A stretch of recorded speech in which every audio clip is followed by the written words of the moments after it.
Hello शिक्षक साथियों, नमस्कार। आपने देखना शुरू कर दिया आपका अपना YouTube channel DS Mishra official और आपके अपने चैनल पर एक नए वीडियो के साथ आपका पुनः हार्दिक स्वागत है। और अभी का जो वीडियो आपके लिए होगा यह बहुत ही महत्वपूर्ण और इंटरेस्टिंग वीडियो होगा और यह संबंधित होगा कि जो सक्षमता उत्तीर्ण शिक्षक विशिष्ट शिक्षक बनने वाले हैं और इनकी काउंसेलिंग और पोस्टिंग की जो प्रक्रिया होनी है। कई बार के शेड्यूल चेंज के बाद अब जो है जून में काउंसेलिंग होनी है और जुलाई तक पोस्टिंग की प्रक्रिया हो जानी है और इसकी जो प्रक्रिया है वह शुरू भी हो चुकी है और रिक्ति इत्यादि मंगाई जा रही है।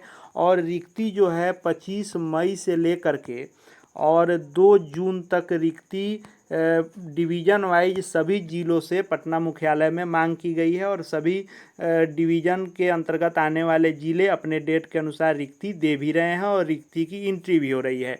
यह जो सक्षमता परीक्षा पास शिक्षकों की काउंसलिंग या पोस्टिंग की प्रक्रिया होनी है, यह बीपीएससी ट्री के तर्ज पर ही हूबहू शिक्षा विभाग को करना है। लेकिन एक अंतर इसमें यह है कि बीपीएससी उत्तीर्ण शिक्षकों का एक ही लिस्ट निकला था और अधिकांश लोगों का लगभग सभी लोगों का ग्रामीण स्कूलों में ही हुआ था। लेकिन इसमें जो पोस्टिंग और काउंसलिंग के बाद जो पोस्टिंग की प्रक्रिया होने वाली है और उसके लिए जो रिक्ति भी तैयार की जा रही है वह 2 तरह से अलग अलग तैयार की जा रही है, शहरी और ग्रामीण।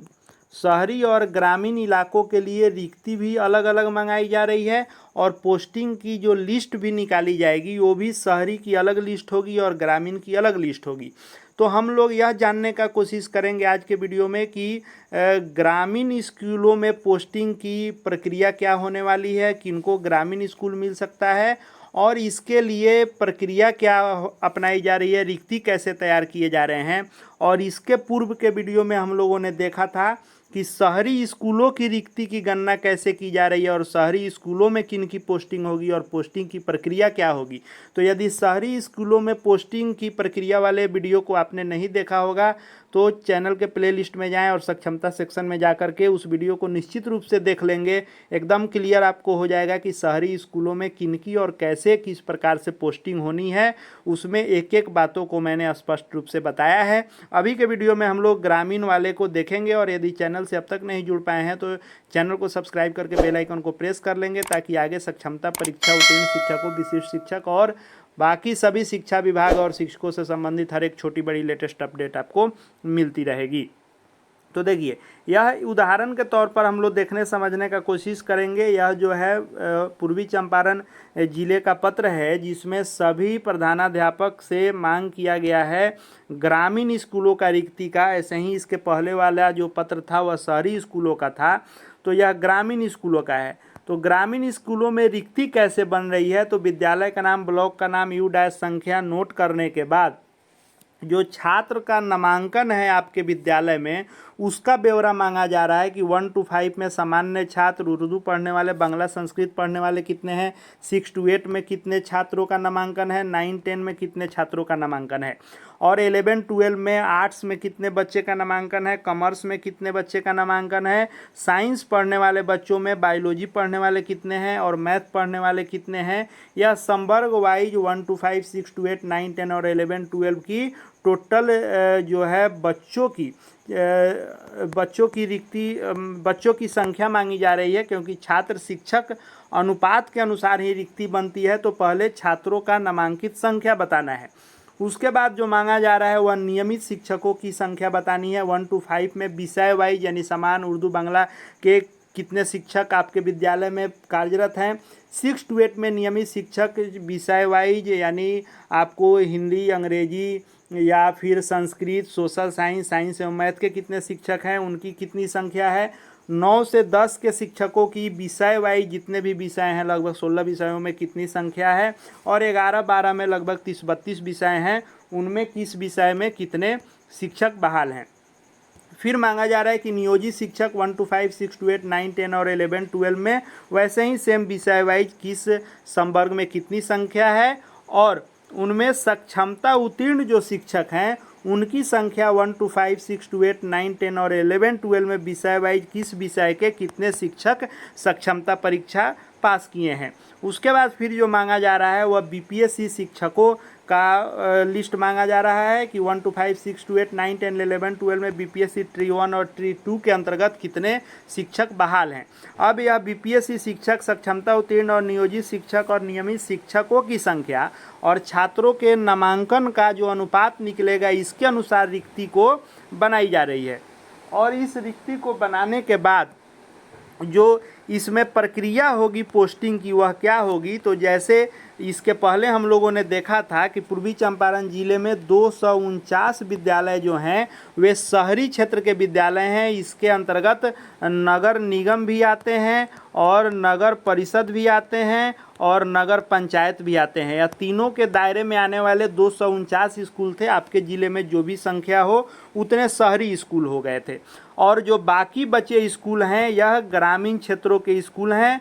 तो ग्रामीण क्षेत्रों के स्कूलों की यह पूरी जो है सूची दी गई है, यू डैश सहित ब्लॉक सहित जो यह सूची है, यह जो है स्कूलों की संख्या जो टोटली इसमें है वह आपको बता दूं कि इस ज़िले में 3295 यानी 3295 ग्रामीण स्कूल हैं और 249 जो हैं शहरी स्कूल हैं पूर्वी चंपारण जिले में। वैसे ही आपके भी ज़िले में शहरी और ग्रामीण की जो संख्या हो उसमें रिक्ति कैसे बनाई जा रही है और पोस्टिंग कैसे होगी, तो रिक्ति छात्र शिक्षक अनुपात में बनाई जाएगी। अब पोस्टिंग कैसे होगी इसको हम लोग समझने का प्रयास कर लेते हैं। तो जैसे मान लीजिए कि 249 स्कूल हो गए शहरी और 3295 स्कूल हो गए ग्रामीण, तो इसमें पोस्टिंग कैसे की जाएगी, तो इसके लिए शहरी का मान लीजिए कि 1 to 5 में 500 रिक्ति बन रही है और यदि 2000 सक्षमता उत्तीर्ण शिक्षकों को कोई जिला मिला हुआ है और उस जिले में रिक्ति 500 है, तो इस 2000 में से टॉप 500 रैंक वाले होंगे, यानी सबसे अधिक नंबर वाले ऊपर से जो 500 रैंक वाले होंगे, इनमें से 500 शिक्षकों का विवरण और 500 इन स्कूलों के रिक्तियों का विवरण दोनों को कंप्यूटर में अपलोड कर दिया जाएगा और इसको सॉफ्टवेयर के माध्यम से रैंडमली इन 500 शिक्षकों को इन 500 रिक्तियों जो शहरी स्कूल के होंगे वह स्कूल अलॉट कर दिया जाएगा। अब 500 शिक्षक जो हैं, जब 500 शिक्षक मान लीजिए 1 to 5 के 500 शिक्षक शहरी स्कूलों के निकल गए और मान लीजिए कि 2000 शिक्षक उत्तीर्ण थे 1 to 5 में, तो जो यह 1500 शिक्षक बच गए, इन 1500 शिक्षकों की पोस्टिंग जो है ग्रामीण स्कूलों में ही की जानी है। अब ग्रामीण स्कूलों में कैसे पोस्टिंग होगी, तो मान लीजिए 1 to 5 में रिक्ति शहरी स्कूलों में 500 है और 1 to 5 में ही ग्रामीण स्कूलों में जो संख्या है वह आपको संख्या है 2000 रिक्ति है। अब जो उत्तीर्ण शिक्षक हैं उनकी संख्या मान लीजिए 3000 है। अब 3000 टोटल शिक्षक उत्तीर्ण हुए हैं सक्षमता 1 to 5 के लिए, जिसमें से 500 रिक्ति शहरी स्कूलों में है और 2000 रिक्ति ग्रामीण स्कूलों में है। अब इस 3000 सक्षमता उत्तीर्ण शिक्षकों में से 500 जो टॉप रैंक वाले होंगे उनको शहरी स्कूल रैंडमली दे दिया जाएगा। कौन स्कूल मिलेगा यह कंप्यूटर तय करेगा, लेकिन हाँ टॉप 500 में है तो आपको शहर के इन स्कूलों में आपकी पोस्टिंग होगी। अब जो 2000 यह ग्रामीण इलाकों में रिक्ति है, तब इस 500 के बाद जो 501 से लेकर 2000 रैंक तक होंगे 1 to 5 में, इन 2000 शिक्षकों को रैंडमली यह जो ग्रामीण स्कूलों की लिस्ट है इसमें इनकी पोस्टिंग कर दी जाएगी। अब 3000 शिक्षक उत्तीर्ण हैं और 2500 इसमें 2500 जो है बहाल हो गए। अब मान लीजिए कि 3000 यदि रिक्ति है और 2500 बहाल हो गए, तो जो 500 बच जाएगा रिक्ति, इस 500 रिक्ति को फिर सक्षमता 2, 3, 4 में जो शिक्षक उत्तीर्ण होंगे उनको यह जिला आवंटित किया जाएगा। अब सीधा सा इसमें बात यह समझ लेना है कि 1 to 5 हो, 6 to 8 हो, 9, 10 हो या 11, 12 हो, इसमें जो रिक्ति बनेगी वह रिक्ति जो 1 to 5 में बनी, तो शहरी में जो रिक्ति बनेगी उतने टॉप रैंक वाले सक्षमता उत्तीर्ण शहरी में चले जाएंगे। बाकी जिनको वह जिला आवंटित होगा उनको ग्रामीण स्कूल आवंटित होंगे। वैसे ही 6 to 8 में विषय वाइज मान लीजिए कि सोशल साइंस में 50 रिक्ति है ग्रामीण स्कूलों में, शहरी स्कूलों में, और 100 रिक्ति है ग्रामीण स्कूलों में। तो यदि 150 शिक्षक उत्तीर्ण हैं इसमें 6 to 8 में, तो टॉप 50 वाले शहरी में चल जाएंगे। उसके बाद वाले जो 100 होंगे वे चले जाएंगे ग्रामीण इलाकों में। लेकिन मान लीजिए कि रिक्ति यदि 200 है और 150 ही इस जिले को आवंटित हुए हैं सक्षमता पास शिक्षक, तो 150 इसमें चले जाएंगे और जो 50 रिक्ति बच जाएगी वह सक्षमता 2 और 3 में इन स्कूलों के लिए, इन जिलों के लिए उनको दिया जाएगा। तो जो ग्रामीण स्कूलों में पोस्टिंग होगी वह शहरी स्कूलों के रैंकर के बाद जो रैंक वाले होंगे, यानी टॉप जो 100 सीट है तो टॉप 100 वाले शहर में चल गए, 101 से बाकी जो नीचे रैंक वाले होंगे वे ग्रामीण स्कूलों में जाएंगे। तो यह जो सूची होगी, जैसे मान लीजिए ये सूची है, जो सूची की संख्या 3295 है। अब 1 to 5 में टोटल रिक्ति यदि मान लीजिए कि इस ज़िले में, पूर्वी चंपारण ज़िले में या आपके ही ज़िले में 1 to 5 में टोटल रिक्ति 4500 बनती है, लेकिन सक्षमता 1 में 1 to 5 में मात्र जो हैं 3000 लोग ही पास किए हुए हैं। तो 3000 लोगों को पूर्वी चंपारण जिला आवंटित है। तो इसमें से यदि 500 रिक्ति शहरी स्कूलों में बनी है 1 to 5 में, तो इन 3000 में से टॉप 500 शहरी में चल गए, जो 2500 बचेंगे वह ग्रामीण स्कूलों में चले जाएंगे। तो जो 2500, 500, 3000 हो गया, जो 1500 रिक्ति बच जाएगी वह अगले फेज के सक्षमता वाले को यह जिला आवंटित किया जाएगा। यानी अंतिम यही हम लोग इसमें निष्कर्षता समझ लें कि जितनी रिक्ति है उन रिक्तियों को शहरी स्कूल और ग्रामीण स्कूल 2 भागों में बांटकर रिक्ति अपलोड की जा रही है। शहरी रिक्ति अपलोड की जा रही है, फिर ग्रामीण रिक्ति अपलोड की जा रही है। और यह शहरी रिक्ति जितनी होगी उतने उस संवर्ग में 1 to 5, 6 to 8, 9, 10 में उस संवर्ग के टॉप उतने लोगों को यह शहरी स्कूल मिल जाएगा। ग्रामीण में जितनी रिक्ति होगी तो शहर के बाद से जो लोग बचेंगे उनको ग्रामीण स्कूल आवंटित हो जाएगा। लेकिन शहर में किसको कौन स्कूल मिलेगा और ग्रामीण इलाकों में किनको कौन स्कूल मिलेगा, यह कोई व्यक्ति तय नहीं करेंगे, या सॉफ्टवेयर के माध्यम से रैंडमली जो है आपको स्कूल आवंटित किया जाएगा। हाँ, आपका अगर अधिक रैंक है और जितनी रिक्ति शहरी स्कूलों की है, यदि उतने रैंक में आप अपने विषय में आ रहे हैं और उतनी रिक्ति शहरी स्कूलों में है,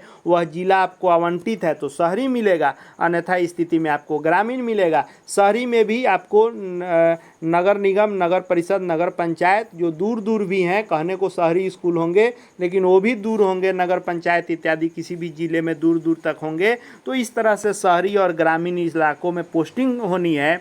और इसी प्रक्रिया के तहत बिहार के 38 जिलों से रिक्ति मंगाई जा रही है, और जिनको जो जिला आवंटित हुआ है उस जिले में पोस्टिंग जो होगी इसी प्रक्रिया के तहत होगी कि जितनी रिक्ति शहर में है उतने टॉप रैंक वाले को, उस विषय के टॉप रैंक वाले के उतने सीटों पर कर देना है, और उसके बाद जो लोग बचेंगे उनको ग्रामीण को। तो शहरी में जितनी सीटें हैं उतने ऊपर वाले को उठाकर शहरी वाले में रैंडमली, मतलब सामान्य भाषा में बोले तो उनको फेंट देना है, और फेंट के कंप्यूटर जिस स्कूल में जिसका नाम फेंक देगा वही स्कूल आवंटित हो जाएगा, और बचे हुए जो लोग होंगे वह जिला आवंटित होगा। तो ग्रामीण स्कूलों में रैंडमली उसको कंप्यूटर फेंटेगा और जिस स्कूल के नाम पर जिसका आ जाएगा अपने विषय संवर्ग के अनुसार वह स्कूल उनको आवंटित होगा। यहीं शहरी और ग्रामीण स्कूलों की पोस्टिंग की प्रक्रिया अपनाई जा रही है। अब देखने वाली बात होगी कि आखिर कब तक इस प्रक्रिया को पूर्ण किया जा रहा है, और जो नियोजित शिक्षक साथी सक्षमता परीक्षा उत्तीर्ण है कब तक वह विशिष्ट शिक्षक बन के राज्यकर्मी बनते हैं। आगे जो भी ऑफिशियल ऑथेंटिक लेटेस्ट अपडेट होंगे, सूचनाएं होगी, उसको आपके लिए लेकर के मैं आऊँगा। और सक्षमता परीक्षा, विशिष्ट शिक्षक से संबंधित, शिक्षा जगत एवं शिक्षकों से संबंधित हर एक छोटी बड़ी लेटेस्ट अपडेट यहाँ आपको मिलते रहते हैं। इसलिए आप चैनल से जुड़ जाएं, चैनल को सब्सक्राइब करके बेल आइकन को प्रेस कर लेंगे। साथ ही साथ हमारे Telegram channel DS Mishra official से भी जुड़ जाएंगे। वहाँ हर एक प्रकार के लेटेस्ट अपडेट, छोटी बड़ी खबर एवं अध्ययन अध्यापन से जुड़ी हुई सामग्री आपको प्राप्त होते रहती है। इस वीडियो को देखने के लिए आपका बहुत बहुत धन्यवाद।